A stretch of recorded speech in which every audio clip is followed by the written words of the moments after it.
Hello guys, and welcome back to the channel, where today guys, I'll be showing you how to increase the export speed in Filmora. I'll be showing you a few tips.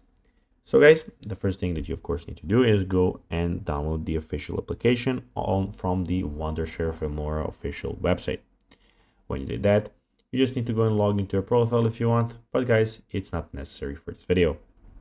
Now what you need to do is go and check out what we actually have here. So basically in the top left corner, we have the file, edit, tools, view, the export and help options. As guys, you can see the export option is gray at the moment because we don't have anything to export. Also, we have, as you can see, the media, audio, titles, transition, effects, elements, and split screen option. But now guys, let's see how you can actually go and increase the export speed in Filmora. So let's first of all add something in. So I'll be adding a audio here just for the sake of this video so that I'll have the export button available. Now click on the export button.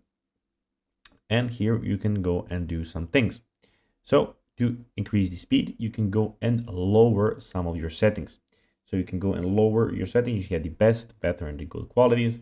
You have, as you can see, the frame rates. You can go and lower the ones for your PC. So basically, I'm not sure which PC guys you have, but for the standard of the PC, you can go and check it on Google, which standard will be better for you. Or you can go and try until you find the one that increases your export speed, but you don't lose quality because nobody wants to lose quality.